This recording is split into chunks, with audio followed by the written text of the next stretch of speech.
Bismillahirrahmanirrahim. Alhamdulillahirabbil alamin. Nahmadullah ta'ala wa nashkuruh wa nusalli wa nusallimu ala sayyidina Muhammad wa adda al-amanah wa nasaha al-ummah hatta atahu al-yaqin wa ala alihi wa sahbihi ajma'in.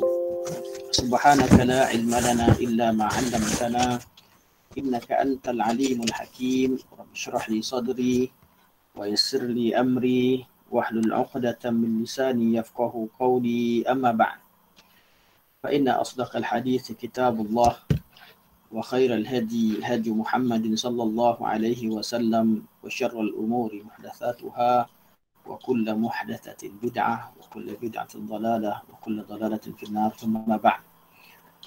Yang dihormati dan dimuliakan host kita Prof. Basri bersama dengan isteri Prof. Syahno bin Basri, Tuan Imam, Tuan Haji Zainal. Terima kasih kerana buka video. Saya nampak nama Faizal. Saya ingatkan orang lain. Bila buka video baru perasan Tuan Haji Zainal. Ya? Yeah? Oh, dekat kita. Tak jauh. Masya Allah, ahlan wa sahlan. Saya tak perasan, saya ingatkan orang lain, tak apa. Imam ada tak apa. Tuan rumah ada. Prof ada. Okey, insyaAllah. Okey, barakallahu fikum semua sekali. InsyaAllah kita sambung. Kuliah hari ini sebenarnya kita lupa iklankan. Semalam ini, pagi ini kita terus buat, ada sikit miscommunication. Jadi kita teruskan juga hari Jumaat yang mulia ni. Walaupun berkemungkinan kalau ada keperluan untuk dan permintaan untuk kita ulang sekali bas, kita ulang. Tapi kita teruskan kuliah seperti biasa insya-Allah. Hari ini merupakan kuliah yang tak silap saya yang ke-20 Haji Zainal. Tadabbur Quran ni. Atau belas lah, dalam 18. Saya kira tadi saya ada kumpulkan dalam siri yang nanti kita letak nombor balik insya-Allah. Jadi kita harapkan insya-Allah kuliah-kuliah yang kita adakan ada kebaikan dan manfaat. Dan hari ini kita sampai pada tadabbur ayat iyyaka na'budu wa iyyaka nasta'in untuk siri ketiga. Ya. Untuk khas ayat iyyaka na'budu wa iyyaka nasta'in. Dan perbincangan kita adalah berkaitan dengan ayat iyyaka na'budu wa iyyaka nasta'in. Hanya pada Kau ya Allah kami sembah. Wa iyyaka nasta'in, dan hanya pada Kau ya Allah kami meminta pertolongan. Kalimah iyyaka na'budu wa iyyaka nasta'in kita dah syarahkan maknanya. Kita dah faham secara umum berkaitan dengan beberapa kandungan balaghah ayat. Cuma hari ini perbincangan kita bersambung pada bab kenapa Allah Subhanahu wa taala mendahulukan iyyaka na'budu sebelum iyyaka nasta'in. Dengan bahasa lain, kita kata kenapa Allah Subhanahu wa taala mendahulukan al-ibadah, itu iyyaka na'budu al-ibadah sebelum isti'anah. Kenapa Allah sebut iyyaka na'budu, hanya pada Kau kami beribadah, hanya pada Kau kami sembah. Sembah tu artinya beribadah. Sebelum kita kata wa iyyaka nasta'in, hanya pada Kau kami minta pertolongan.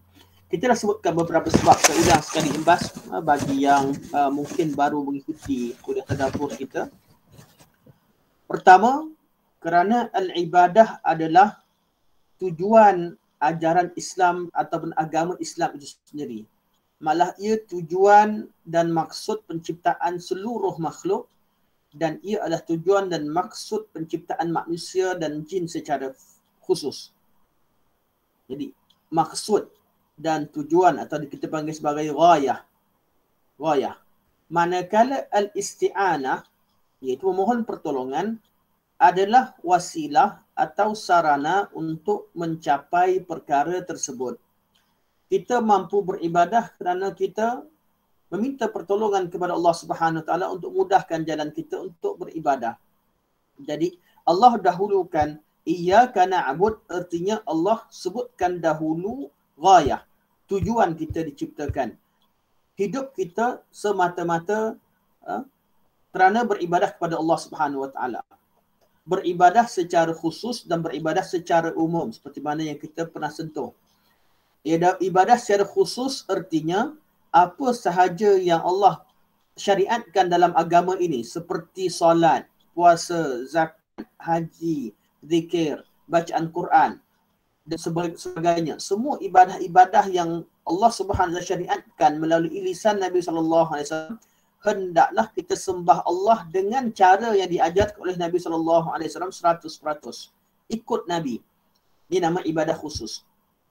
Manakala urusan dunia kita berkaitan dengan makan minum kita, sumber cari rezeki kita, cara kita bekerja, cara kita hidup, cara kita berhibur, cara kita mendidik anak dan sebagainya, cara kita memandu, kita masak, semua sekali yang berkaitan dengan kehidupan kita, hendaklah kita mentaati perintah Allah dalam bab tersebut, dalam bab membuat kita hanya lakukan perkara yang halal, tinggalkan yang diharamkan oleh Allah Subhanahu Wa Taala, serta niatkan ibadah pada tiap-tiap amalan kita. Itu niatkan buat sesuatu kerana Allah. Kalau kita tidur, niatkan supaya Allah Subhanahu Wa Taala berikan kekuatan pada kita untuk beribadah setelah kita bangun. Tidur kita hanya rehat. Kalau kita memandu, jadikan pemandu itu sebagai ibadah. Memandu ke tempat yang baik, minta Allah terima dan sebagainya. Ini nama ibadah umum. Ibadah khusus adalah apa yang Allah Subhanahu Wa Taala perintahkan dan ajarkan, tunjukkan caranya. Ibadah umum adalah perkara-perkara keduniaan yang umum yang kita inginkan redha Allah padanya dengan melakukan apa yang dihalalkan dan meninggalkan apa yang diharamkan, serta kita niatkan lillah pada amalan-amalan tersebut. Jadi benda-benda yang asalnya perkara-perkara keduniaan, namun bila diniatkan kerana Allah, dibuat kerana Allah dengan niat-niat kebaikan, maka perkara keduniaan tadi berubah jadi ibadah atas nama ibadah umum. Jadi hidup kita semuanya ibadah. Sama ada ibadah khusus atau ibadah umum. Ibadah khusus adalah sesuatu yang Allah syariatkan, sama ada dalam bentuk perintah yang wajib ataupun perintah yang sunat. Ini ibadah khusus. Ibadah umum adalah perkara-perkara harus, perkara-perkara harian yang kita lakukan namun kita inginkan wajah Allah. Kita inginkan kebaikan padanya, kita mandi untuk segarkan diri. Tapi kita nak segar diri kita tadi untuk dalam keadaan beribadah pada Allah Subhanahu Wa Taala dan sebagainya. Ini namanya ibadah umum. Manakala perkara yang haram, perkara yang diharamkan Allah dan perkara yang makruh, cara untuk kita beribadah dalam bab ini adalah dengan meninggalkannya secara total untuk perkara haram, dan sebaik-baiknya perkara makruh kita tinggalkan. Yang tak boleh ubah jadi ibadah apa dia? Perkara haram tak boleh berubah jadi ibadah. Perkara makruh pun tidak boleh berubah jadi ibadah. Perkara haram dan makruh perlu ditinggalkan. Ya? Sebab tu dalam hukum ni ada nama sebagai sunnah fi'liyah, yang kedua sunnah qiyah. Sunnah fi'liyah artinya kita dikira ikut sunnah bila kita buat, kita ikut. Kita buat sesuatu. Sunnah tarkiyah ialah kita dikira ikut sunnah bila kita tinggalkan. Apa di sunnah tarkiyah? Sesuatu yang Allah larang. Sunnah fi'liyah sesuatu yang Allah perintahkan kita lakukan. Jadi Allah perintahkan sama ada wajib ataupun sunat. Ya Allah suruh kita tinggalkan sama ada haram ataupun makruh. Yang harus, dia berada di tengah-tengah. Harus ni tak ada hukum. Kecuali kalau kita niatkan untuk jadikan dia sebagai ibadah, iaitu dengan niat-niat yang baik tadi, maka ia berubah jadi ibadah umum. Dia berubah jadi ibadah umum. Jadi ibadah umum tidak perlu kepada dalil. Tak payahlah kalau orang naik basikal dengan tujuan untuk senam. Dia kata kalau senam Ustaz, mudah nak solat. Kita tengok macam pula dalil awak senam nak mudah solat. Tak perlu dalil. Ibadah umum itu urusan-urusan dunia. Tapi kalau urusan akhirat, urusan ibadah khusus, memang Allah yang syariatkan ibadah tersebut dan Allah hantarkan Nabi ajar pada kita, kita perlu ikut Nabi. Zaman Nabi kita boleh ikut direct, ikut Nabi kata sallu kama raaitumuni usalli. Salatlah kalian sebagaimana kalian nampak aku solat. Zaman Nabi sahabat-sahabat nampak direct. Nabi bila Nabi buat haji, Nabi kata khudhu anni manasikakum. Hendaklah kalian ikut cara buat ibadah haji aku. Ambil pada aku cara buat ibadah haji. Hayakallah. Najis. Selamat Daud. Barakallahu. Jadi Allah Subhanahu Wa Taala perintahkan kita supaya ambil cara beribadah daripada Nabi sallallahu alaihi wasallam. Jadi ibadah khusus perlu kepada dalil. Sebab itulah kita kata hidup kita jadikan semuanya ibadah. Jadi tujuan kita kat dunia ni Allah tak ciptakan kita kecuali untuk beribadah. Itulah yang pertama. Minta maaf ni pengulangan, sebahagiannya adalah ulangan daripada apa yang kita sebutkan pada kelas pada pertemuan yang minggu lepas. Jadi Allah Subhanahu Wa Taala dahulukan al-ghayah, iaitu tujuan kita. Iyyaka na'bud. Sebelum Allah sebut wasilah. Wasilah adalah sarana ataupun jalan untuk menuju pada tujuan.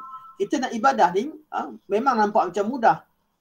Kita kata solat kat masjid mudah. Tapi tak semua orang yang pergi ke masjid. Tak semua orang mampu ke masjid. Kita kata baca Quran ni mudah. Tapi tak semua orang boleh baca Quran. Kita kata zikir pagi petang adalah mudah. Bukan tidak susah. Tapi tak semua orang zikir pagi petang. Perkataan subhanallah mudah. Tapi tak semua orang yang Allah bagikan kemudahan untuk dia mengucapkan subhanallah. Sebab apa? Sebab perbezaan di situ adalah satu Allah bantu, Allah bagi isti'anah, satu lagi Allah tak bantu. Jadi wajib kita melakukan wasilah. Jadi Allah dahulukan al-ghayah sebelum wasilah. Pak Teh, sihat Pak Teh? Alhamdulillah. Pak Teh tak buka suara, tak apalah. Kita teruskan sudah. Jadi untuk perkataan Pak Teh ni pakcik saya daripada Segamat. Ada sekali pada hari ini insyaAllah. Alhamdulillah. Jadi kita tajuk kita adalah ada beberapa orang yang baru masuk sekarang. Jadi kita fokus pada ayat iyyaka na'budu wa iyyaka nasta'in pada part tajuk kenapa Allah dahulukan iyyaka na'bud sebelum wa iyyaka nasta'in. Pertama, Allah Subhanahu Wa Taala dahulukan tujuan sebelum sarana, atau kita ada Allah Subhanahu Wa Taala dahulukan ghayah sebelum wasilah. Dan begitulah hidup kita. Hendaklah tujuan itu yang kita utamakan, bukan sarana. Mana bukan erti tak penting, bukanlah wasilah tak penting, tapi perlu didahulukan yang mana. Jadi kalau kita sama-sama kita nak ajak orang pergi ke masjid. Tujuan kita adalah untuk yang lebih dekat, tujuan lebih dekat. Tujuan ajak orang ke masjid, itu tujuannya. Sama ada orang ajak menggunakan handphone, orang text message ke, tu wasilah. Ada orang yang berziarah kat rumah, ada orang ajak orang ke masjid dengan cara iklankan kenduri kat masjid, semata-mata. Dia belanja orang kat masjid semata-mata belanja buat majlis makan-makan kat masjid, semata-mata untuk panggil orang ke masjid. Wasilah ni pelbagai. Wasilah pelbagai. Yang penting tujuannya adalah benar. Dan wasilah pun ada kaedah-kaedah untuk tahu yang mana benar. Jadi wasilah kita, tujuan kita di atas muka bumi ini untuk beribadah kepada Allah Subhanahu Wa Taala. Jadi ibadah Allah yang Allah syariatkan tadi, ada ibadah khusus, ibadah umum, ini yang kita bicarakan tadi. Jadi ghayah didahulukan daripada wasilah. Iyyaka na'bud didahulukan sebelum wa iyyaka nasta'in. Sebab kedua, kenapa Allah Subhanahu Wa Taala mendahulukan iyyaka na'budu wa iyyaka nasta'in? Sebab iyyaka na'budu berkaitan dengan al-uluhiyah. Manakala iyyaka nasta'in berkaitan dengan ar-rububiyah. Al-uluhiyah artinya tugas kita menyembah Allah Subhanahu Wa Taala. Iyyaka nasta'in berkaitan dengan rububiyah. Apa itu rububiyah? Ialah Allah Subhanahu Wa Taala memelihara kita, iaitu membantu kita. Antara tugas kita sembah Allah dengan Allah Subhanahu Wa Taala bantu kita, yang mana lebih utama? Lebih utama kita sembah Allah. Itu hak Allah. Sebab itu dinamakan ianya berkaitan dengan al-uluhiyah. Sebab seseorang yang mentauhidkan Allah dengan tauhid uluhiyah, sudah pasti dia telah pun mentauhidkan Allah dalam tauhid ar-rububiyah. Orang yang sujud kepada Allah, sudah tentu dia yakin Allah lah yang berkuasa, Allah lah yang memberikan segala-galanya. Sebab tu dia sujud tunduk pada Allah Subhanahu Wa Taala. Manakala orang yang percaya bahawa Allah Subhanahu Wa Taala itu berkuasa dan juga Allah memberi, belum tentu dia sujud. Sebab tu perkara yang lebih tinggi adalah al-uluhiyah. Betul, iyyaka na'bud berkaitan dengan uluhiyah Allah Subhanahu Wa Taala, iaitu kita hak Allah untuk disembah. Wa iyyaka nasta'in berkaitan dengan rububiyah. Yang ketiga, kenapa Allah dahulukan iyyaka na'budu sebelum wa iyyaka nasta'in? Sebab iyyaka na'budu haqqullah, seperti mana hadis yang kita bacakan pada awal majlis kita. Boleh rujuk di link nanti, Tuan Haji Zainal akan sharekan nanti kuliah pertama kita. Sekarang kita dah kuliah tadabbur Quran yang hampir ke-20 mungkin. 19 atau 20 atau 18. Kita akan cek semula. Jadi untuk kelas pertama, link kelas pertama nanti di YouTube boleh cek, ada di disebutkan tentang hadis ini. Surah Fatihah, Allah kata qasamtu salah baini wa baina 'abdi nisfaini. Aku bahagikan surah Fatihah ni kepada dua bahagian. Separuh untukku dan separuh untuk hamba-Ku. Dan ayat yang jadi pertengahan bila Allah kata sampaikan iyyaka na'budu wa iyyaka nasta'in, Allah kata hadza baini wa baina 'abdi. Ayat ni bahagikan dua belah. Separuh untukku, separuh untuk hamba-Ku. Iyyaka na'bud, hak Allah.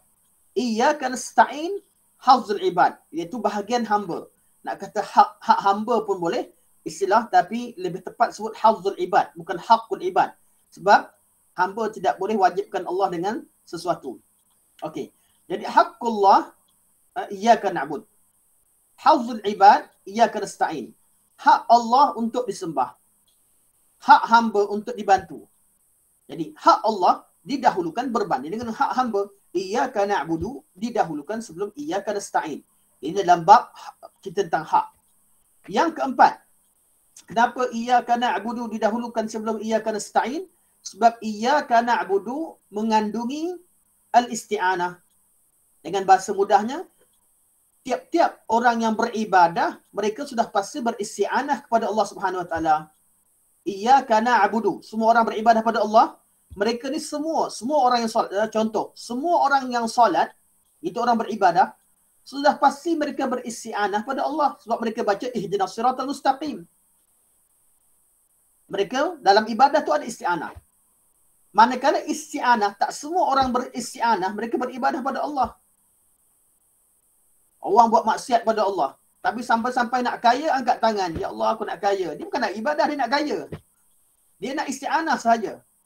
Dia hanya nak sesuatu, dia hanya datang ke agama ni bila ada manfaat kat dia.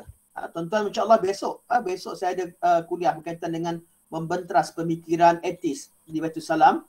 Daurah selama 3 jam, pukul 9 sampai pukul 12 besok. InsyaAllah saya akan sharekan link.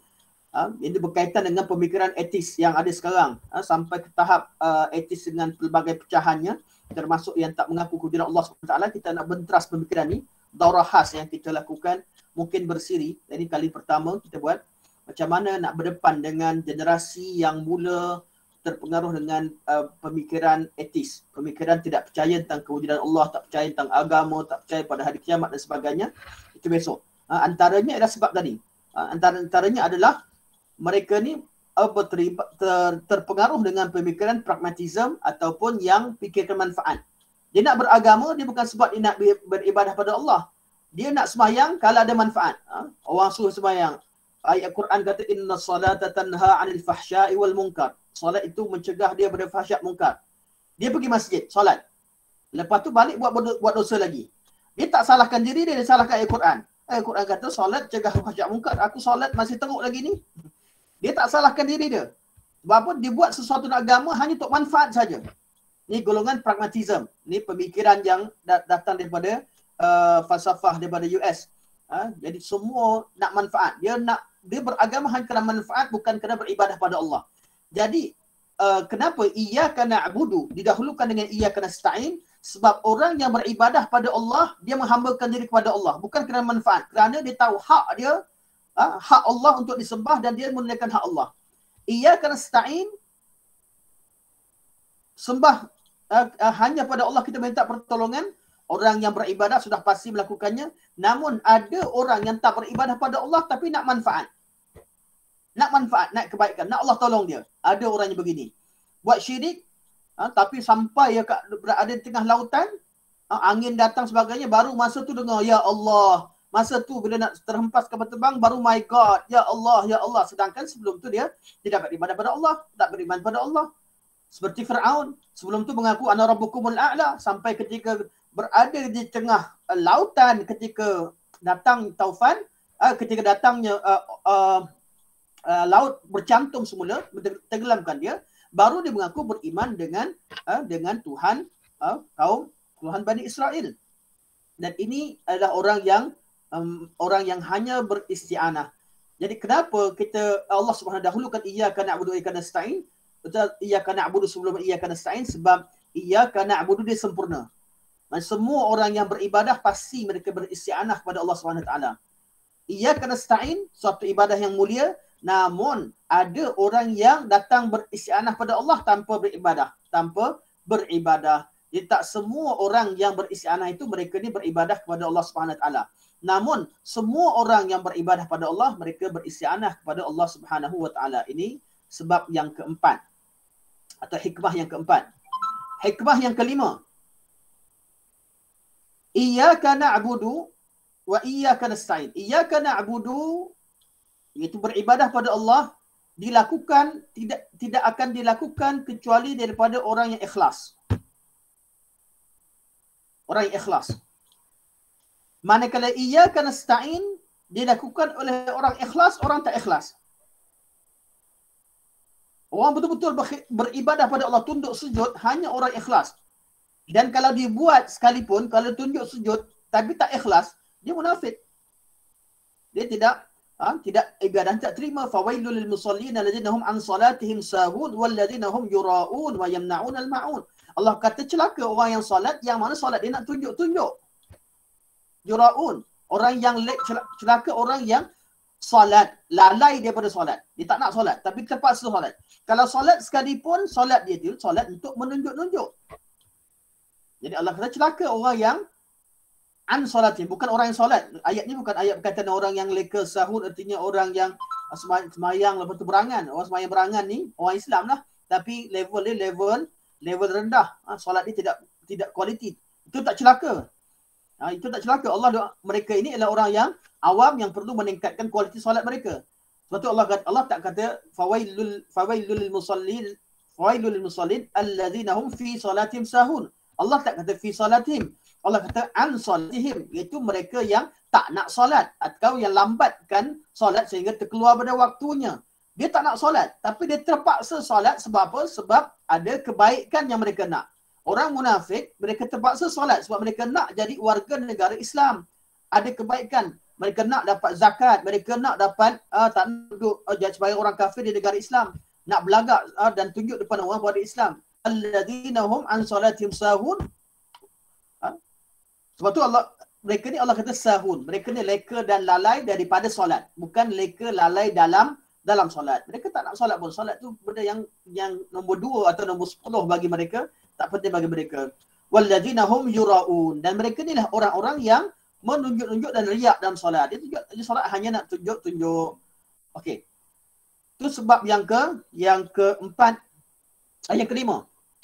Okey, ini yang kita pernah bincangkan. Yang keenam, kenapa Allah dahulukan iyyaka na'budu sebelum wa iyyaka nasta'in? Sebab iyyaka na'budu adalah haqqullah. Lebih kurang bunyinya macam nombor 3. Tapi beza pada perbincangan yang kedua. Manakala berkaitan dengan iyyaka nasta'in adalah fadlullah, haqqullah dan fadlullah. Haqqullah adalah apa yang Allah tuntut. Fadlullah apa yang Allah nak bagi. Iyyaka na'bud, Allah perintahkan kita. Iyyaka nasta'in itu fadlu minallah. Allah nak tolong siapa yang Allah nak. Allah kita berdoa, Allah tak nak tolong pun itu tidak ada satu yang wajib bagi Allah, walaupun Allah yang wajibkan ke atas dirinya. Bila Allah wajibkan ke atas dirinya namanya fadlullah. Allah SWT itu adalah kurniaan Allah.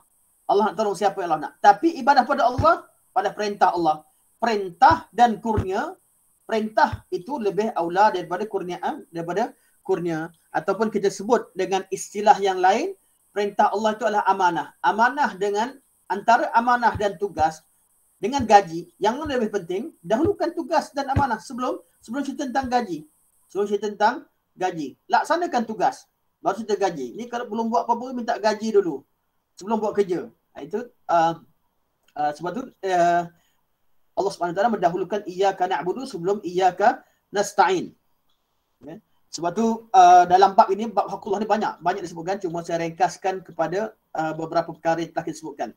Yang ketujuh, kenapa Allah dahulukan iyyaka na'budu sebelum iyyaka nasta'in? Sebab iyyaka na'budu adalah taufiq. Iyyaka nasta'in adalah asbab taufiq. Kita belajar bab taufiq. Okey, sebelum kita pergi lebih jauh. Hidayah Allah ni ada berapa jenis? Ada dua. Yang kita akan belajar nanti pada ayat ihdinas siratal mustaqim. Saya kata iyyaka na'budu wa iyyaka nasta'in, ihdinas siratal mustaqim. Ihdinas siratal mustaqim, kita minta Allah bagikan jalan yang lurus. Meminta hidayah. Hidayah Allah ada dua, kita semua tahu. Sekadar untuk kita sebut dulu. Hidayatul irsyad dan hidayatul taufiq. Hidayatul irsyad ialah Allah bagikan ilmu pada kita. Kita tahu bezakan yang mana betul, yang mana salah. Hidayatul taufiq adalah kita memilih jalan yang betul atau pilih jalan salah. Ada orang tahu benda itu betul tapi dia nak salah. Ada orang tahu seorang lelaki itu solatnya di masjid tapi dipilih untuk solat kat rumah. Ada orang tahu solat subuh itu wajib dia bangun. As-salatu khairu minan naum, tapi dipilih untuk tidur. Jadi tahu itu adalah hidayatul irsyad. Taufiq iaitu dia dibuat apa, mempraktikkan ilmunya ataupun tidak, itu hidayatul taufiq. Hidayatul taufiq. Hidayah ada dua. Kerja kita sebagai pendakwah adalah kerja untuk memberikan hidayatul irsyad. Kita sampaikan ilmu, kita beritahu. Tapi untuk paksa orang buat sesuatu ilmu, kita tak mampu. Sebab kalau kita paksa dibuat sekalipun, kalau dia buat tak ikhlas, tetap bukan ibadah. Sebab tu anak-anak kita didik sehingga kita didik anak kita pada hidayatul irsyad. Dan kita paksa dia semua hidayatul irsyad. Ini semua. Tapi kita nak supaya bila dia bangun solat, bukan kerana kita paksa, tapi kerana dia laksanakan perintah Allah. Jangan anak kita jadi malaikat depan kita, sampai ke asrama jadi setan. Depan ayah, mak ayah, Masya Allah semua baik. Sebab apa? Sebab takut dengan mak ayah dia. Sampai bila bebas sikit, dia jadi buas. Sebab apa? Sebab dibuat ibadah selama ni bukan ikhlas kerana Allah. Sebab tu dia hidayatul taufiq ni hanya milik Allah. Besok pun saya akan buat contoh ni dalam kelas berkaitan dengan golongan etis. Golongan etis sekarang, contoh ni cawan. Ni cawan saya. Cawan ni, kalau ni cawan ibarat hati seseorang. Kerja kita, kalau hati ni terbuka, dia buka hati, orang nak belajar, nak tahu benda mana betul. Kita sampaikan, kita tuangkan air dalam dia akan terima. Sebab apa? Betul, orang yang jahil, ad-dhalin ada dua. Kita bincangkan nanti walad-dhalin. Ad-dhalin ada dua. Satu ad-dhal yang Allah kata ghairil maghdubi alaihim walad-dhalin. Allah tak nak suruh kita jadi golongan orang yang sesat dan golongan yang Allah murka, dan golongan yang golongan yang murka dan golongan yang sesat. Jadi ad-dhalin dalam ayat Quran ada dua jenis. Pertama ad-dhalin yang Allah minta kita jauhkan. Yang kedua, Allah kata wa wajadaka dhallan fahada. Wahai Muhammad, kami dapati kamu tercari-cari. Ad-dhal bukan makna sesat, tapi tercari-cari. Fahada, maka Allah bagi hidayah. Allah kata walladina jahadu fina lanahdiyannahum subulana. Orang yang cuba cari jalan kebenaran, Allah akan tunjukkan jalan-jalan kami. Jadi orang yang jahil tapi mencari, mereka seperti cawan yang terbuka. Kita curahkan ilmu, diterima. Sampaikan nasihat, diterima. Memang dia tak tahu dan dia nak tahu, dia nak buat. Ada orang yang hatinya begini.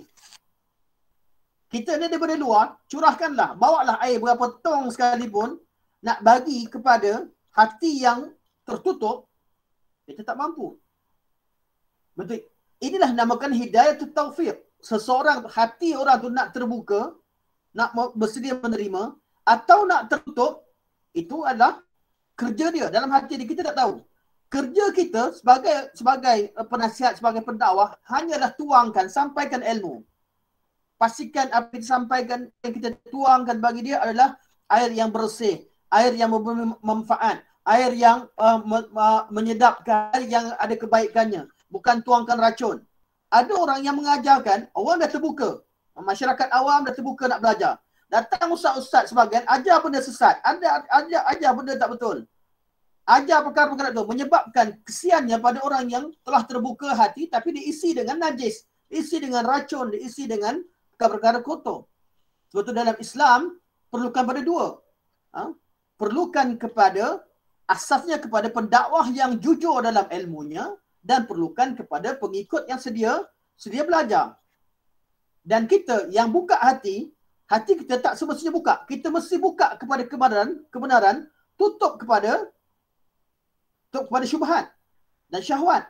Buka kepada hidayah. Betul, bab hidayah kita boleh bukakan hati. Sebab tu dalam bab hidayah kita perlu amalkan illa allazina amanu wa amilus solihat wa tawasaw bil haqqi wa tawasaw bis sabr. Kalau kita bermasalah, kita berbeza pandangan dan kita naklah hak, kita buka hati untuk hak hidayah, insya-Allah kita akan dapat bezakan yang mana betul salah. Allah kata wallazina jahadu fina lanahdiyannahum subulana. Tapi kalau berbeza, kita terbuka pada siapa? Bukan kepada hak, bukan tawasaw bil haq, tapi aku nak menang. Kalau aku ni berada dengan kumpulan fulan dan fulan, kumpulan aku mesti menang. Jadi memang akan terbuka, yang mana menang lah, tak kira najis ke, tak ke, yang penting aku menang. Dan ini yang berlaku. Sebab tu golongan etis, kita berdakwah pada mereka nanti, akan saya bincangkan besok, kerja kita, ada bila kita sampaikan ilmu berkaitan dengan cara menyampaikan dakwah pada etis, jawab sebagainya, orang kata ada je orang dah pergi kuliah dia tapi etis tak terima pun. Terima tak terima bukan kerja kita. Kerja kita sampaikan kebenaran berdasarkan Al-Quran dan Sunnah Nabi SAW. Betul, seorang kita nak tengok kepada kejayaan seorang pendakwah pada mana? Pada dia kekal di atas prinsipnya. Kekal di atas prinsipnya, pertahankan kebenaran, inginkan wajah Allah Subhanahu Wa Taala. Manakala jumlah yang ikut tak ikut ni, ini cerita nombor dua. Kalau orang yang datang disampaikan benda salah, orang ikut makin ramai, lagi sesat. Lebih baik kita nak dua-dua. Kita nak apa yang disampaikan betul dan pengikut, orang yang ikut ramai supaya manfaat kita untuk dunia dan akhirat. Tidak ada kebaikan akhirat yang utamanya. Kebaikan dunia adalah untuk kebaikan yang umum. Bila ada kebaikan akhirat, pasti ada datang kebaikan dunia. Jadi, sampaikan yang salah, kita makin takut. Seorang pendakwah, kita sebagai bapa, kita sebagai ibu, ni semua pendakwah ni dalam dakwah keluarga. Lebih baik anak kita tak dengar cakap kita kalau kita suruh benda salah. Syukurlah anak kita bangkang kita sebab kita suruh buat benda salah. Sebab apa? Kita takut kita yang bagikan yang salah. Sebab tu bila dalam bab hidayah, bila kata iyyaka na'budu wa iyyaka nasta'in, iyyaka na'budu adalah taufiq. Taufiq apa dia? Kita betul. Kita tahu yang benda yang betul dan buat benda yang betul. Taufiq.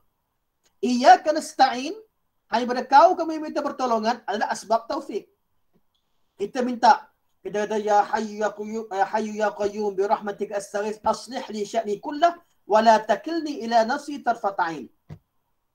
Kita minta supaya Allah SWT mudahkan urusan kita dan segala urusan termasuk urusan ibadah. Bila Nabi kata fa'budhu, sembahlah dia, wa tawakkal alaih, sembah Allah dan tawakal. Sembah Allah ini taufik. Inilah dia sebenarnya yang kita nak, supaya Allah berikan taufik kepada kita. Cara macam mana dapat taufik sembah Allah? Caranya melalui isti'anah kepada Allah Subhanahu wa Ta'ala. Sebab asbab taufik ada banyak dan boleh bila bincangkan banyak-banyak tu dia kembali kepada isti'anah. Kita buat contoh yang solat. Kita kata hayya 'alas solah. Muazzin azan. Ajak kita pergi masjid. Solat. Hayya 'alas solah. Solat ni taufik. Jadi macam mana kita nak solat? Kita tak kata na'am. Kita kata la haula wala quwwata illa billah. Kita beristi'anah kepada Allah Subhanahu Wa Taala. Tiada daya, tiada upaya untuk ku taat dan melakukan kebaikan ini kecuali dengan bantuan Allah Subhanahu Wa Taala. Jadi as-salah tadi taufik. Ini yang kita kejar. Cara untuk dapat taufik ialah melalui asbab taufik, itu isti'anah kepada Allah Subhanahu Wa Taala. Dan ini sebab yang berapa saya sebut tadi? Saya tak letak nombor. Yang ketujuh. Yang ketujuh. Sebab yang ke-8. Iyyaka na'budu didahulukan daripada iyyaka nasta'in.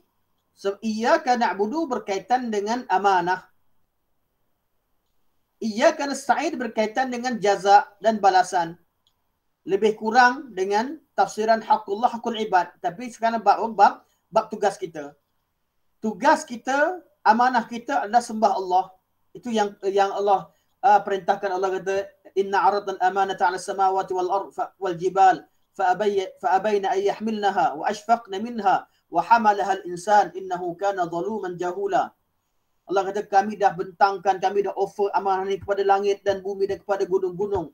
Semua makhluk ini tak mampu, berasa lemah, tak mampu terima, tapi manusia yang sanggup terima, dia seorang yang zalumun jahul.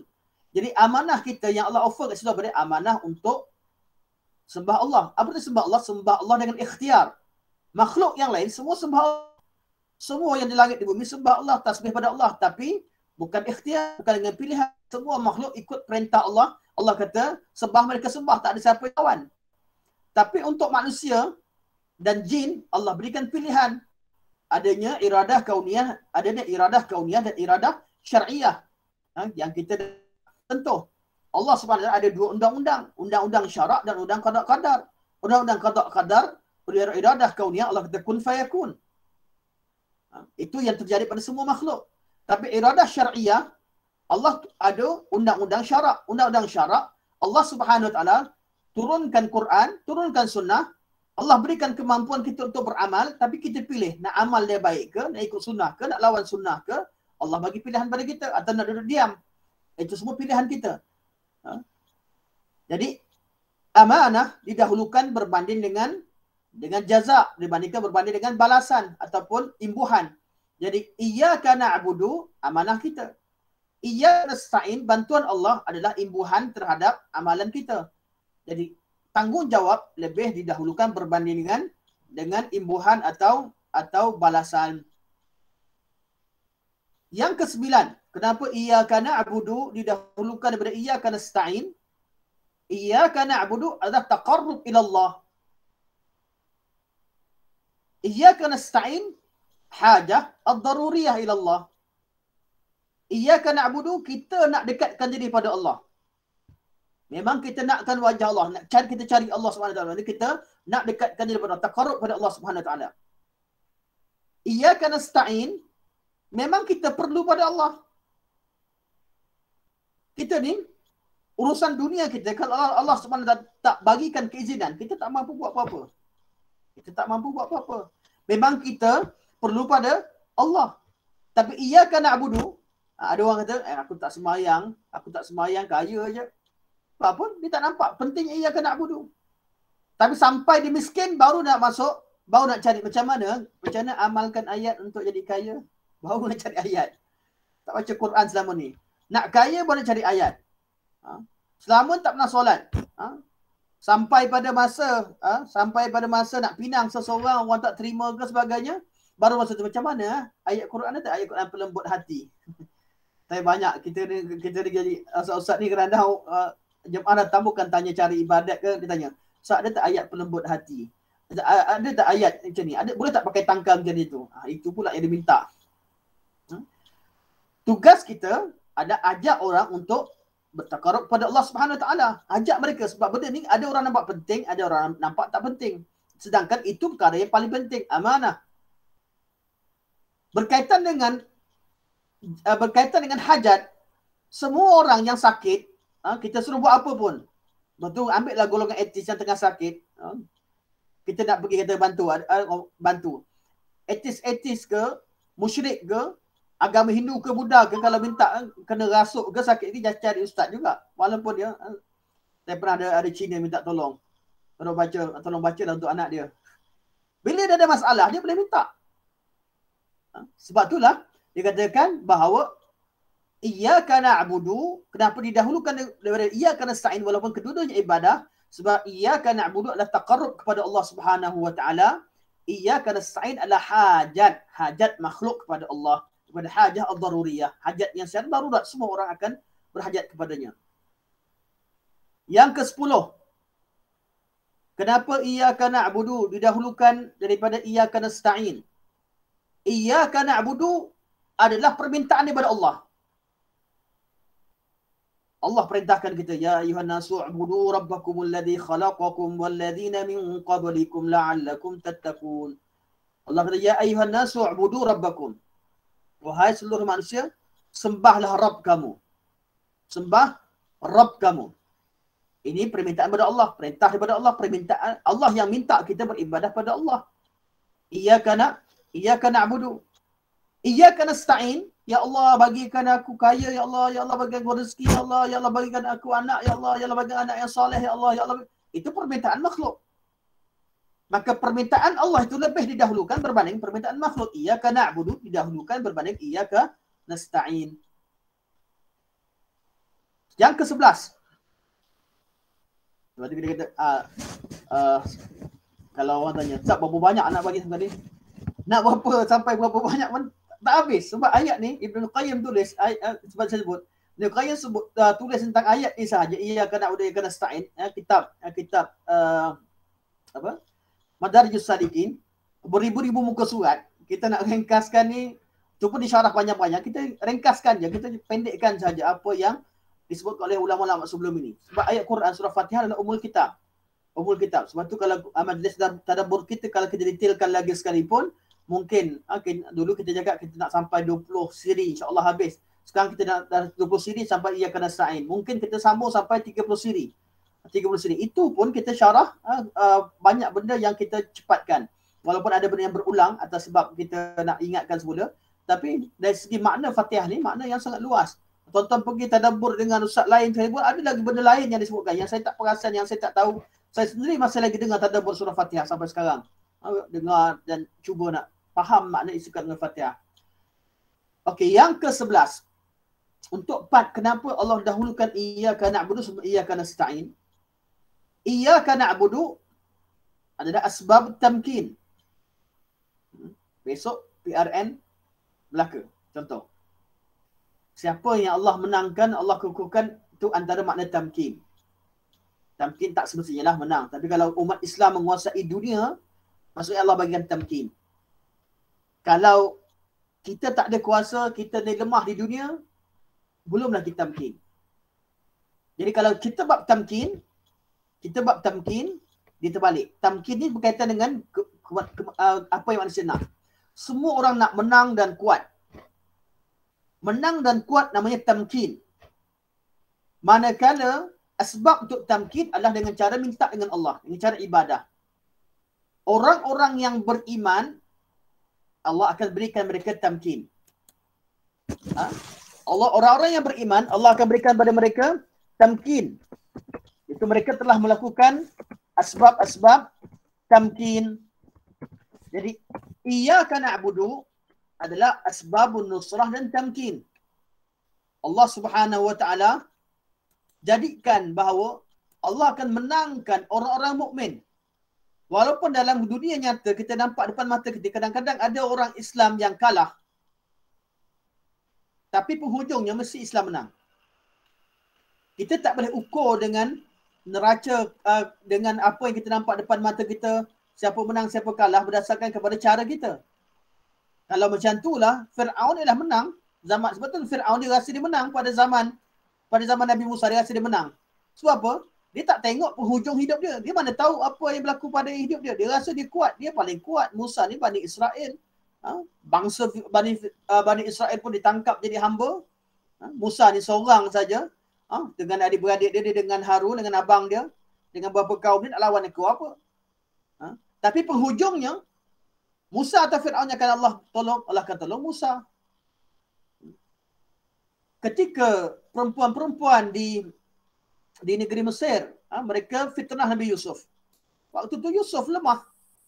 Tapi penghujungnya, Allah akan berikan tamkin kepada orang-orang yang beribadah pada Allah, hamba Allah. Ini janji Allah. Wa'adallahu alladhina amanu. Kena ayat dia.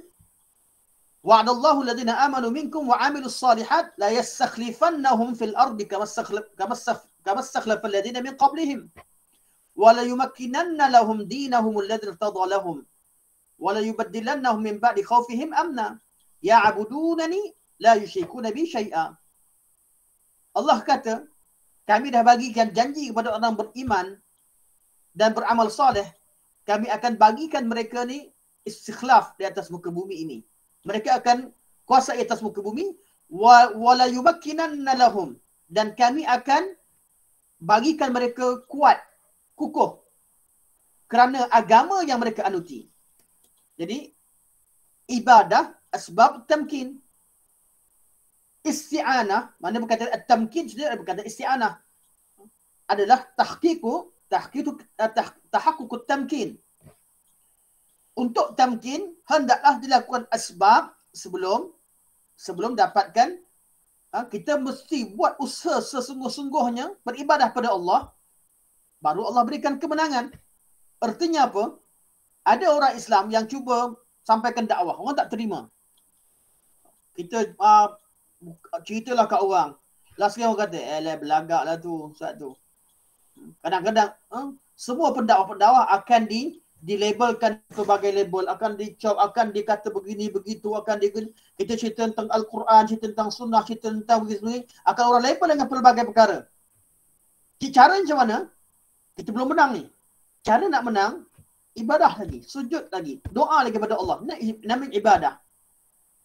Tamkin, menang bila Allah janji.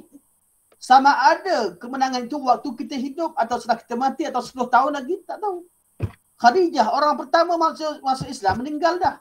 Harta dia, Khadijah, wanita yang paling sempurna dari umat Muhammad SAW. Lebih mulia daripada Aisyah radhiyallahu anha. Cuba khilaf berlaku antara Khadijah dengan Fatimah. Tapi rajahnya Khadijah. Khadijah, orang pertama masuk Islam, semua hartanya dibagi untuk Nabi SAW. Semua dakwah di atas muka bumi ini, orang Islam secara keseluruhannya, pahala orang Islam akan dapat pada Khadijah. Orang pertama masuk Islam dan bagikan harta pada Nabi untuk sebarkan Islam pada awal dakwah Nabi SAW. Khadijah radhiyallahu anha, beliau telah melakukan asbab tamkin. Tapi beliau tak sempat tengok Islam menang. Khadijah meninggal ketika Nabi SAW sedang ditindas oleh orang Mekah. Dah meninggal dah. Kadang-kadang apa yang kita buat, hasilnya kita tak nampak masa kita hidup. Tapi Allah janji, Allah akan bagikan tamkin. Jadi tugas kita, kalau nak menang dalam mana-mana perjuangan, ke dalam mana-mana dakwah, ke dalam mana-mana sekali, tugas kita ibadah kepada Allah Subhanahu Wa Taala. Sampaikan yang betul. Orang terima tak terima, orang kata tak kata, orang sayang tak sayang, orang benci atau tidak, itu cerita nombor 2. Itu kerja Allah Subhanahu Wa Taala. Allah yang bolak-balikkan hati orang. Orang yang benci kita pada hari ini boleh jadi besok sayang pada kita. Orang yang sokong kita habis-habisan hari ini mungkin jadi musuh kita di hari akan datang. Kita tak tahu. Tapi jangan sampai kita bermusuh dengan Allah Subhanahu Wa Taala. Jangan sampai kita buat sesuatu yang tidak meredakan Allah. Jadi tugas kita adalah tengok wajah Allah. Maksudnya mana buat sesuatu, harapkan wajah Allah Subhanahu Wa Taala. Tengok apa yang Allah nak. Dan kita buat. Bila sampaikan dakwah, sampaikan apa yang Allah nak. Jangan pedulikan apa. Oh, kalau kita macam ni, mereka kata begini. Jangan pedulikan dulu. Itu wasilah nombor 2. Cari jalan macam mana sampaikan. Tapi jangan sampai ubah isi kandungan agama Allah Subhanahu Wa Taala. Jangan sampai takutkan fulan dan fulan, kita jadi pengecut tak sampaikan agama Allah, sedangkan perkara itu wajib ke atas kita. Jangan sampai kerana manusia kita abaikan hak Allah Subhanahu Wa Taala. Sebab itu tamkin, asbab tamkin itu adalah ibadah. Manakala kemenangan dan kejayaan itu adalah isti'anah. Sebelum turunnya ayat idza jaa nasrullahi wal fath, sebagian kemenangan idza jaa itu kepit 2 surah. Surah Tabas yada Abi Lahab wa Tab, ketika awal Islam macam mana Nabi sampaikan dakwah, kemudian Nabi ditentang oleh bapa saudara yang berebut dengan Abu Talib nak jaga Nabi Muhammad SAW. Bapa saudara yang berdegakan hamba-hamba dia, yang bapa saudara yang sembelih 100, 200 ekor unta untuk bagi makan pada seluruh jemaah haji dan juga orang yang ada kat Mekah Al-Karamah. Gembira dengan kelahiran Nabi. Rumah dengan Nabi hanya dipisahkan oleh dinding. Memang jiran Nabi betul. Tiba-tiba bapa saudara inilah yang kata tabbat laka ya Muhammad sa'iral yaum. Celaka kamu Muhammad dalam banyak hari. Siapa? Nabi Muhammad tak pernah buat salah dengan orang. Tak pernah buat jahat dengan orang. Sampai ketika sampai risalah Allah kita tentang hari kiamat, Nabi dicela sampai tahap itu oleh orang yang paling dekat. Memang sedih. Tapi perkara itu tidak menyebabkan Nabi tinggalkan kerja dakwah Nabi SAW. Orang tu dah ada pemecah belah umat. Pemecah belah umat Mekah, ahli Mekah. Bila mereka tak percaya, mereka kata, kamu nipu-nipu. Bila orang tengok, Muhammad tak tipu, dia ni bawa cerita orang dulu-dulu. Bila tengok Quran tak sama cerita dulu, dia ni seorang penyair, dia reka sendiri. Bila Nabi bukan seorang penyair, dia ni gila. Takkan habis. Tuduhan demi tuduhan kepada Nabi SAW. Tapi yang penting Allah tengok Nabi SAW. Tiap-tiap kali orang kutuk Nabi, tabbat laka ya Muhammad sa'ira yaum, Allah kata tabbat syada abi lahabi wa tab. Tiap-tiap kali kata dia tipu, Allah kata ma kadzabal fuad wa ma ra'a. Wa ma yantiqu 'anil hawa in huwa illa wahyu yuha. Tiap-tiap kali orang kutuk Nabi, Allah pertahankan. Perkara ini kita dah sentuh dalam siri-siri mengenal Nabi SAW melalui Al-Quranul Karim. Ada berapa siri tu? 18 siri. InsyaAllah tuan-tuan boleh buka, nanti saya akan sharekan link juga. Macam mana Allah Subhanahu Wa Taala, Nabi tak pernah balas pun apa orang kata kepada dia, tapi Allah balas. Allah yang jawab untuk Nabi SAW. Jadi kerja kita adalah kita buatlah asbab-asbab. Kita usahalah sebanyak-banyaknya apa yang Allah perintahkan kepada kita buat, sebab banyak berjaya tak berjaya, menang tak menang, itu tugas Allah, itu adalah kerja Allah. Jadi kita dahulu Allah SWT iyyaka na'budu didahulukan kepada iyyaka nasta'in. Iyyaka na'budu adalah asbab tamkin, iyyaka nasta'in adalah tahaqqul matlub. Apa yang kita nak tu tercapai. Caranya adalah dengan sembah kepada Allah Subhanahu Wa Taala. Yang ke-12, iyyaka na'budu berkaitan dengan ayat sebelumnya. Kenapa didahulukan iyyaka na'budu? Sebab iyyaka na'budu berkaitan dengan ayat sebelumnya. Iyyaka nasta'in berkaitan dengan ayat selepasnya. Sebab kita belajar tafsir, kita tafsir iyyaka nasta'in, ihdinas siratal mustaqim siratal ladzina an'amta 'alaihim ghairil maghdubi 'alaihim waladdallin. Tafsirnya berdasarkan pada iyyaka nasta'in. Kita tafsirkan ayat alhamdulillahirabbil alamin arrahmanir rahim maliki yaumiddin iyyaka na'budu wa iyyaka nasta'in. Kita akan semua sekali itu kita kembali pada iyyaka na'budu. Betul tak? Kita tafsir dengan pelbagai wajah tafsir yang kita dah sentuh sebelum ni. Kita nak cerita tentang bab usul ibadah contoh. Alhamdulillahirabbil alamin melahirkan perasaan mahabbah. Ar-Rahmanir Rahim melahirkan perasaan mahabbah. Raja. Alhamdulillahirabbil alamin, Allah tu yang bagi kita segala-galanya, Rabbil alamin. Kita cinta pada Allah Subhanahu Wa Taala. Ar-Rahmanir Rahim, Allah bersifat Ar-Rahman Ar-Rahim, segala jenis rahmat. Rahmat khas dan rahmat yang umum. Kita adanya harapan, raja pada Allah Subhanahu Wa Taala. Iyyaka na'budu wa Maliki yaumiddin. Allah raja di hari pembalasan. Melahirkan perasaan khauf, walaupun Allah tu rahmat, kasih pada hamba-Nya. Allah tak matikan kita bila kita buat dosa. Allah tak butakan kita bila kita buat perkara haram, walaupun rahmat. Tapi ingat, hari kiamat Allah balas. Hari kiamat Allah kira. Kalau Allah tak ampunkan, kita boleh masuk neraka. Maliki yaumiddin. Dia rasa takut, gerun. Dengan tiga perasaan mahabbah, raja dan khauf, ini adalah usul qalbiyah. Inilah yang kita guna untuk beribadah pada Allah. Iyyaka na'bud. Iyyaka nasta'in, kita minta dengan Allah.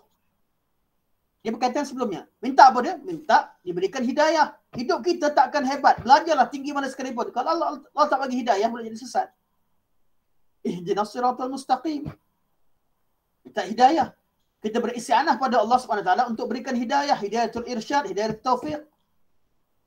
Siratal ladzina an'amta 'alaihim. Minta Allah berikan kawan-kawan yang baik, yang duduk dengan kita, yang bantu kita. Ghairil maghdub, karena orang yang tak nak duduk dengan orang yang Allah murka.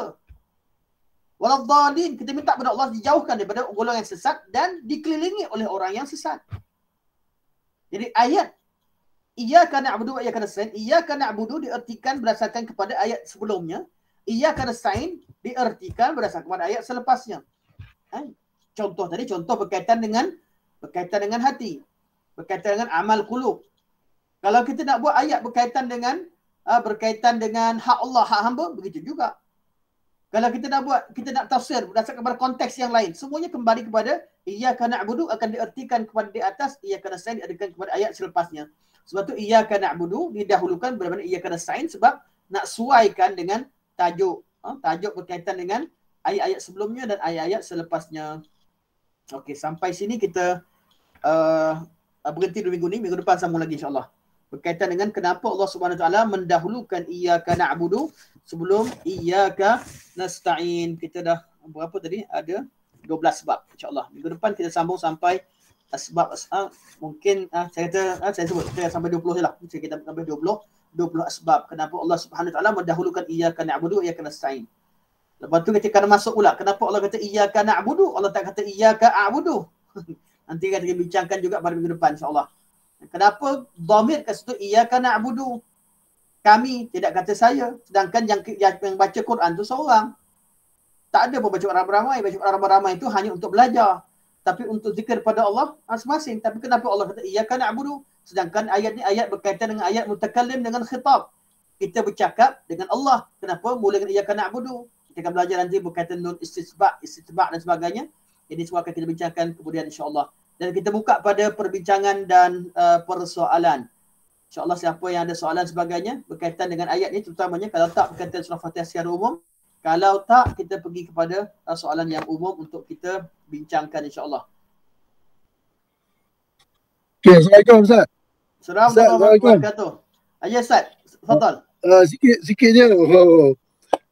Maksud kemenangan tadi Ustaz, apa nama? Maksud kemenangan tadi. An-nusrah wa tamkin. Tamkin, okey itu je. Tamkin atau nusrah. Okey. InsyaAllah. Segan ni tak guru tanya. Okey, insyaAllah. Nanti saya pergi Kelantan, saya ziarah insyaAllah. Boleh. InsyaAllah. Kita tunggu ke airport. Tunggu kan. InsyaAllah. InsyaAllah saya kena ikut. Lama tak pergi Kelantan ni. Lama sangat. Boleh. InsyaAllah. Ustaz, ada tiwak tanya. Silakan. Untuk ibadat yang harus Ustaz. Ibadat yang harus. Ibadah umum. Ibadat umum. Okey. Yang tadi kan dia ada hukum wajib, haram kan, hukum sunat, makruh, kemudian dia ada harus. Jadi yang harus tu kalau kita nak jadikan pahala lah, bukannya macam mana cara dia Ustaz? Okey. Dia yang harus, hukumnya tetap harus. Satulah. Yang harus, jawapan yang lebih tepatnya, yang harus tak harus, takkan berubah jadi sunat dan wajib. Tapi dapat pahala melalui apa? Melalui niatnya. Jadi benda yang harus, perkara yang harus. Apa mana perkara yang harus? Kalau ia berkaitan dengan yang dihalalkan Allah. Kita jaga hukum halal haram. Kita buat benda harus kerana Allah halalkan. Kita buat, contoh kita makan. Kita makan, itu biasa, tak ada pahala, tak ada dosa. Tapi bila kita tahu, makan ni alhamdulillah, aku makan nasi, benda ni halal. Ya Allah, alhamdulillah allazi ahalana tayyibat. Kita, alhamdulillah Allah yang bagikan aku benda-benda yang baik ni. Allah halalkan bagi aku baik. Kita berniaga. Berniaga biasa. Kita pergi berniaga mana sekali pun, kat supermarket ke, berniaga buat syarikat ke, berniaga kat pasar malam mana sekali. Tapi bila berniaga, kita datang ayat Allah. Kita ingat wa ahallallahu al-bai' wa harrama riba. Allah halalkan perniagaan, Allah haramkan riba. Alhamdulillah, aku walaupun hidup biasa-biasa tapi aku cari benda yang halal daripada orang kaya raya tapi benda yang riba. Kita ingat, kita syukur pada Allah. Niat kita, ilmu kita berkaitan dengan urusan yang kita lakukan, iaitu mengetahui hukum syarak pada urusan kita lakukan. Kemudian kita mengharapkan pahala Allah di atas sebab tadi, walaupun dia perkara yang harus, di situ akan menghasilkan pahala. Dan kiaskan pada yang lain. Sebab tu dikatakan bahawa tijaratul ulama an-niyah. Perniagaan ulama dengan Allah ni, antara perniagaan mereka adalah niat. Sebab apa? Mereka ada ilmu. Mereka ada ilmu. Jadi bila mereka berniaga, mereka ada bila duduk dekat perniagaan, mereka tahu ahallallahu al-bai'a wa harrama riba. Terus ingat pada Allah. Terjun snorkeling. Siapa suka snorkeling? Bila terjun snorkeling, kalau kita tak ada ilmu, kita nampak cantiknya ikan semua sekali. Tapi kalau sebahagian pada orang terjun je dalam snorkeling ke atau diving ke, turun je, dia nampak apa? Yang saya ada kawan masuk diving, dia kata habis satu surah Ali Imran dia baca. Surah Baqarah. Sebab apa? Bila turun dia Terus ingat, inna fi khalqis samawati wal ard wa khilafil laili wan nahar la ayatin li ulil albab. Bila tengok pada ayat, ingat nampak ikan, ingat ikan. Nampak pada unta, ingat ayat berkaitan dengan unta, rasa perhatikan.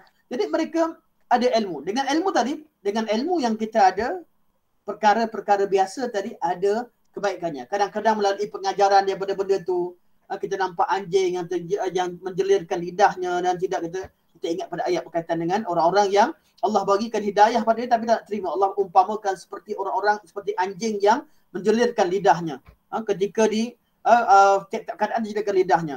Tengok kepada apa saya tengok pada ikan contoh.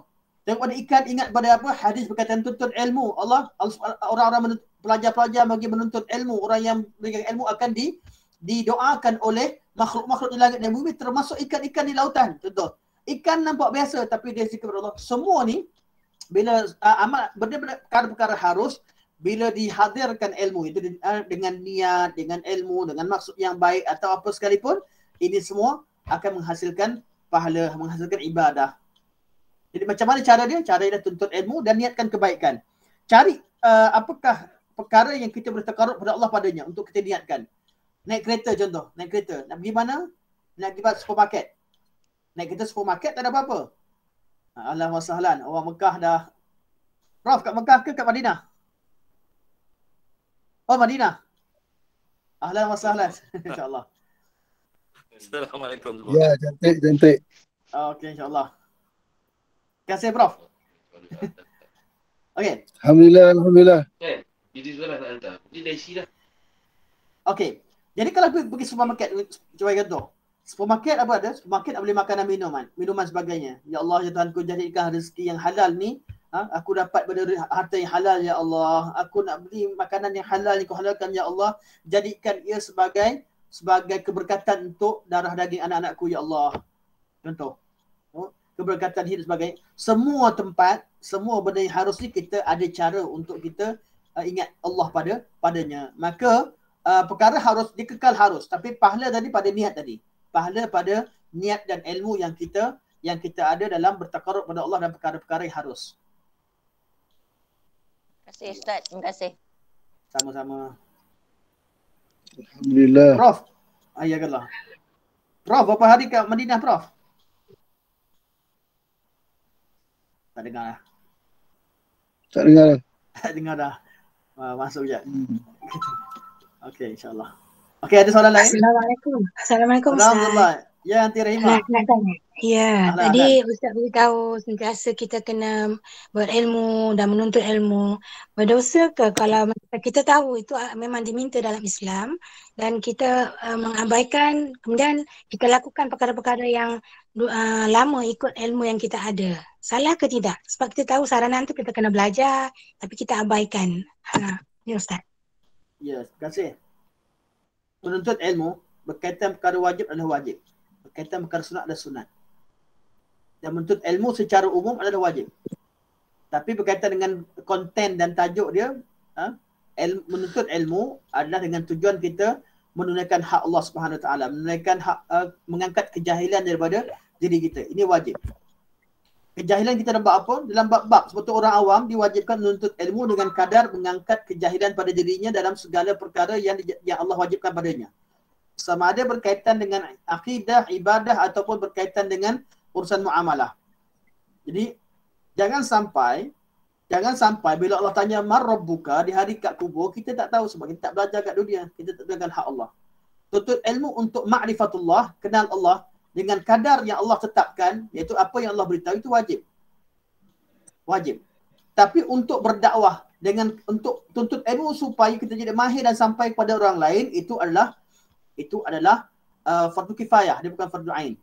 Sebab itu fardu ain bukan terhad sahaja kepada urusan-urusan bukan berkaitan dengan terhad kepada urusan-urusan fiqh.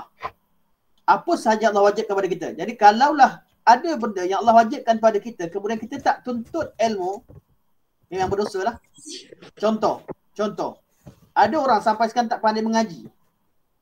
Bukan sebab tak ada guru yang mengajarkan, bukan sebab tak ada masa, tapi dia enggan pergi kelas, tak nak belajar.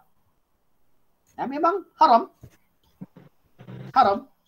Macam mana orang Islam tak pandai baca Quran? Iaitu terutamanya pada ayat-ayat yang Allah SWT wajibkan dia untuk membacanya. Ayat-ayat berkaitan dengan terutama surah Fatihah sebagai contoh. Haram. Macam mana ada orang Islam yang tak pandai solat? Artinya apa? Dia kata saya tak pergi kelas, saya belajar dulu, saya belajar bukan bidang agama. Bidang agama tak bidang agama. Bidang agama tak bidang agama, semua kena belajar agama. Cuma kadarnya berbeza. Orang yang bukan bidang agama wajib belajar kadar agama supaya dia boleh melaksanakan tanggungjawabnya fardu ain ke atas dirinya dan terhadap keluarga dia. Apa yang diperlukan untuk dirinya dan keluarganya. Untuk orang belajar agama, untuk dirinya, untuk keluarganya dan untuk umat. Belajar biar mahir supaya dia tahu ilmu, supaya dia dapat mengajarkan, dapat jawab soalan, dapat selesaikan masalah sebagainya. Itu orang yang terkhusus, yang ada bidangnya. Tuntut agama wajib tidak? Wajib apabila berkaitan dengan fardu ain. Dan kalau tinggalkan, berdosa sekiranya ada peluang dan ruang, namun dia meninggalkannya dengan sengaja. Jadi kalau tempat kita ni, kalau tanya bab tuntut ilmu, kalau bahasa kasarnya, semua yang tak pandai mengaji dia kat Malaysia ni dan ada masa, haram. Artinya dia tak pergi kelas, dia dah tinggalkan perkara yang diwajibkan oleh Allah Subhanahu Wa Taala. Dia cuba belajar. Tapi kalau tak pandai, dia dah pergi kelas, baca-baca merangkak lagi. Itu tak apa. Maksudnya dia ada usaha untuk belajar. Walaupun agak terlambat dari segi dibandingkan pada orang lain, tapi selagi dia tak mati, selagi dia masih hidup, tak terlambat. Laksanakanlah tanggungjawab Allah pada kadar kemampuan yang dia mampu sehingga dia mati. Wa'bud rabbaka hatta tengah nak pergi subuh sebenarnya. Oh, silakan. Awal. Insya-Allah. Maaf mengganggu pagi-pagi Prof. Ya Allah. Saya tadi kejutkan Prof pukul berapa tadi untuk link, masalah link kita hari ni. Awal-awal dia kejutkan Prof. Minta maaf banyak-banyak. Okey, kita harap terjawab Aunty Rahimah. Ya, terima kasih Ustaz. Panjang lebar Ustaz. Terima kasih. Sama-sama berkata. Okey, kita lagi 2 minit insya-Allah.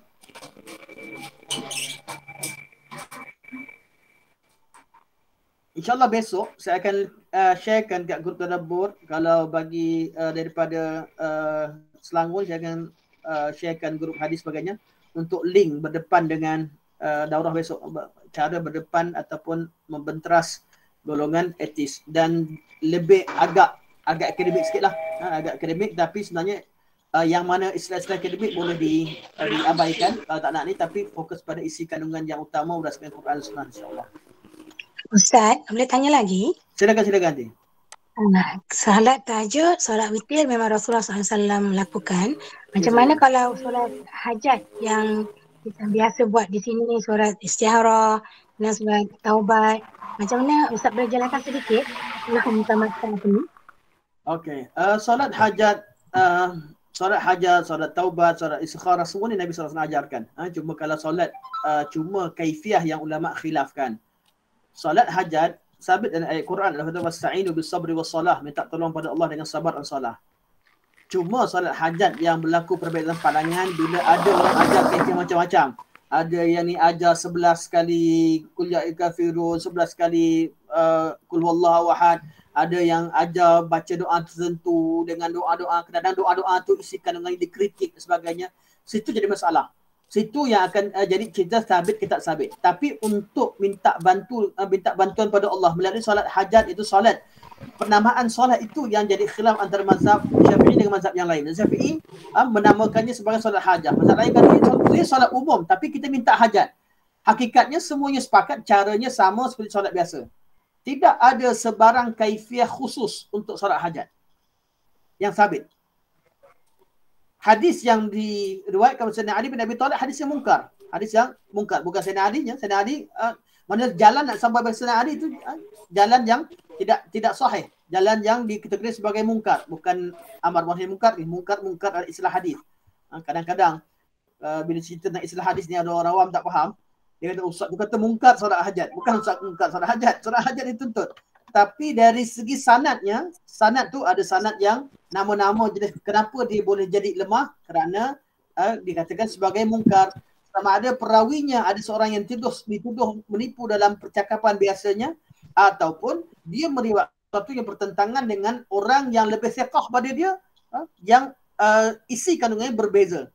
Sedangkan jalan riwayat yang sama.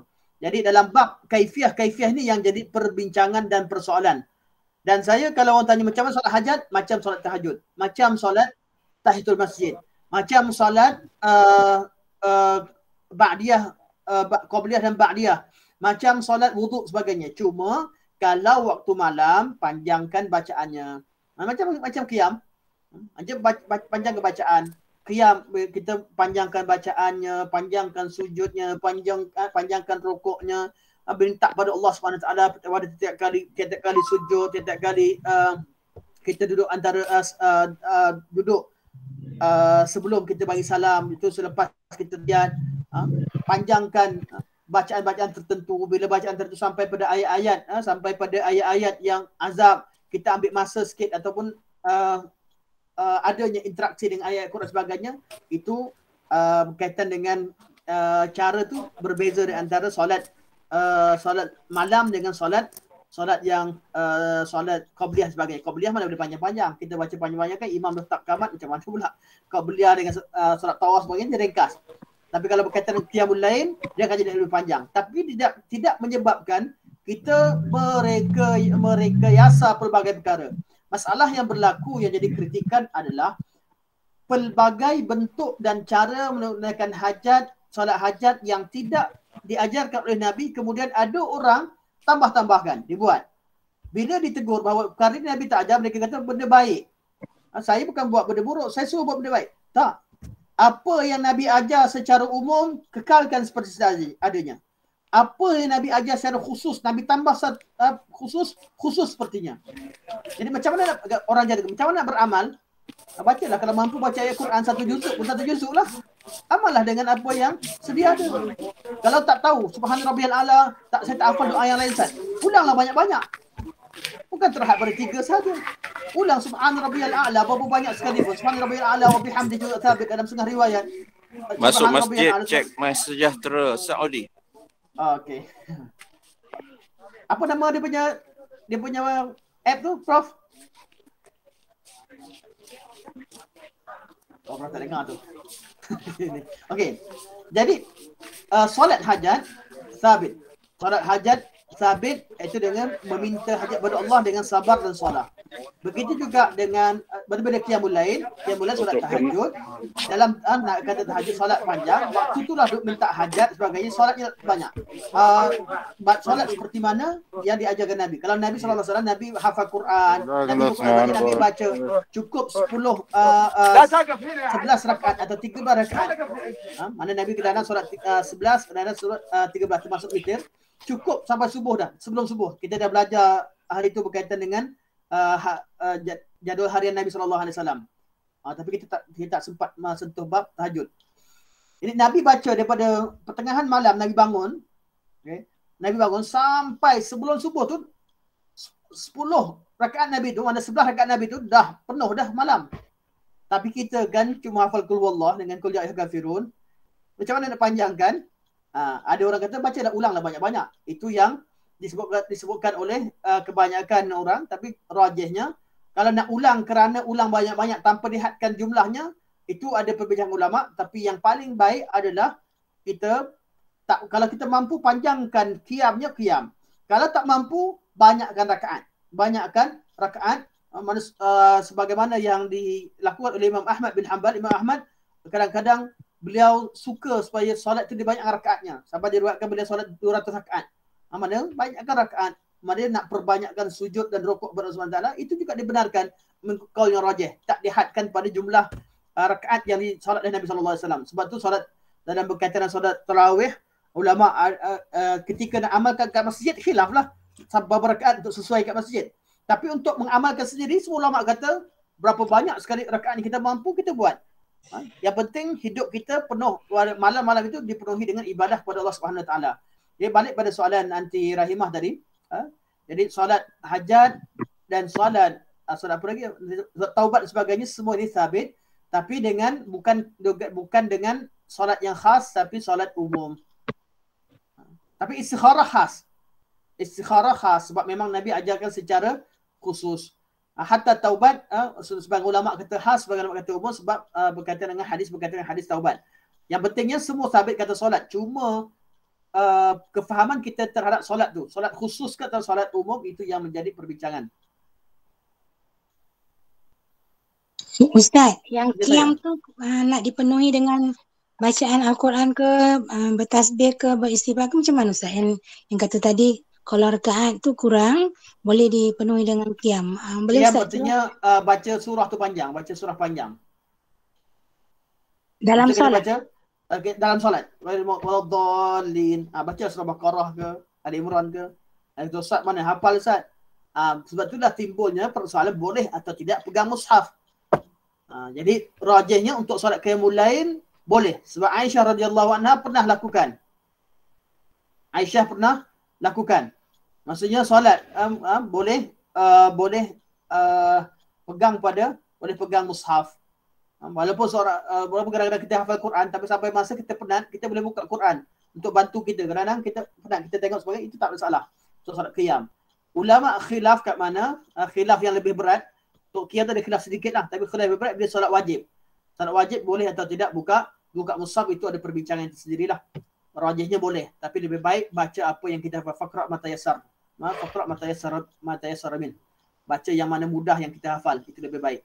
Jadi qiyam tu dipanjangkan, artinya bacaan selepas Fatihah tu yang kita panjangkan. Sama ada kita tengok pada mushaf yang terbuka ataupun kita hafal itu terpulang. Ada sebagian ulama membolehkan ayat tu diulang-ulangkan seperti mana dengan berdalilkan hadis sahabat yang baca qul huwallahu berulang-ulang. Namun mereka semua sepakat tidak dihadkan bilangan tertentu. Kerana bila kita hadkan bilangan tertentu, seolah-olah kita pula yang mensyariatkan. Itu hak Allah. Hak mensyariatkan adalah hak Allah. Sebab tu dilarang untuk siapa sahaja tambah satu perkara agama. Sama ada tambah benda baru yang tak ada kita boleh buat. Ataupun ditambahkan dengan benda yang memang Allah ajar, tapi dia hadkan cara kaifiah tertentu, bilangan tertentu, tempat tertentu. Contoh sekarang Prof masuk kat Masjid Nabawi sekarang. Ada orang ajar. Nak masuk Masjid Nabawi baca inna a'tainakal kautsar. Kita kata, memanglah inna a'tainakal kautsar itu baik, tapi jangan kata masuk Masjid Nabawi kena baca inna a'tainakal kautsar. Mesti berdalil. Dia pun keluarkan dalil. Kan inna a'tainakal kautsar berkaitan dengan Allah berikan pada Nabi Al-Kautsar. Ini kan Masjid Nabi. Tak ada kias. Dalil artinya memang Nabi ajarkan. Bukan kita suka-suka fikir satu benda sesuai, kita letak sesuai. Itu bukan dalil. Dalil adalah dalil dalam amalan, memang Nabi ajarkan. Itu nama dalil dalam amalan. Bukan kita kias-kias. Untuk faham, untuk tafsir tu, cerita nombor 2. Okey. Terima kasih Ustaz. Sama-sama nanti. Saya jawab dengan soalan nanti termasuk dengan benda lain. Tak apa nanti ya. Ya, syukur. Terima kasih sangat. Sama insyaAllah. Nanti sekarang kat Syalam ke? Saya di Kelang. Di Kelang? Okey. Ya. Kawan sekolah Prop dulu di Kelang. Masya Allah. Saya segan ni grup semua ahli profesi negara lah, pengarah. Jadi saya tak ada apa-apa. Jadi perempuan dan tuan datuk-datuk dan hadir ni pun saya terima kasih banyak-banyak. Ilmu Ustaz tinggi. Ilmu Ustaz diperlukan pada kami semua. Semoga Allah memberkati. Ya. Allah amin. Fadlan min Allah. Okey. InsyaAllah sampai sini saja. Ustaz, sikit je nak tanya okay, tadi. silakan. Ustaz ada sebut banyak rakaat, bermakna 2 rakaat 1 salam, Ustaz ya? Ya. Salat malam Nabi kata salatul lail masna. Salat malam 2 rakaat. Okey, terima kasih Ustaz. Sama-sama. Pateh. Assalamualaikum. Silakan sama Pateh. Tadi Ustaz kata iradah tu ada 2 kan? Ya, iradah Allah. Yang pertama ikut syarak, dan kedua apa? Saya tak sempat tulis. Satu iradah kauniyah, yang kedua iradah syar'iyah. Kauniyah. Kauniyah. Iradah kauniyah dan iradah syar'iyah. InsyaAllah. Terima kasih Ustaz. Tak sempat tulis. Okey. Terima banyak Fatih. Barakallahu fikum. Terima kasih Fatih hadir. Ya, jazakallah. Hayyakumullah. Okey, insyaAllah kita tamatkan sampai sini saja. Kita 10 minit. Saya tahu tuan-tuan ada jadual lain seperti mana kita maklumi. Semoga Allah SWT mudahkan urusan kita hari akhirat yang hari Jumaat yang barakah ini. Semoga Allah SWT mudahkan urusan kita dalam menuntut ilmu sehingga Allah SWT mudahkan jalan kita ke syurga Allah Subhanahu Wa Taala. Tuan Imam, terima kasih banyak-banyak. Tuan Zainal, Waalaikumsalam. Aunty Mimi sihat. Kita dah habis kuliah insya-Allah. Dia tanya khabar pula. Aunty Mimi macam mana sihat? Dah elok sikit dah. Hello, alhamdulillah. Allah.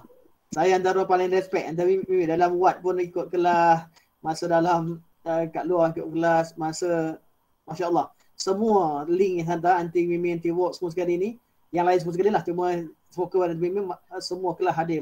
Alhamdulillah berikan kemudahan. Okey, ada soalan Datuk daripada Datuk Rishmi. Salam dan juga semua pecinta ilmu, dengar ceramah dalam kereta on the way. Okey. Datuk, terima kasih. Takziah di atas kewafatan, kematian ibu Datuk. Okey. Semoga Allah SWT rahmati bunda Datuk semua, insya-Allah. Semoga Allah SWT masukkan di kalangan orang-orang mukminat, salihat, qanitat insya-Allah. Okey, insya-Allah sampai saja. Subhanakallahumma wa bihamdika asyhadu an la ilaha illa anta astaghfiruka wa atubu ilaik. Wa sallallahu ala sayyidina Muhammad wa ala alihi wa sahbihi wa baraka wa sallam. Alhamdulillahirabbil alamin. Wassalamualaikum warahmatullahi wabarakatuh.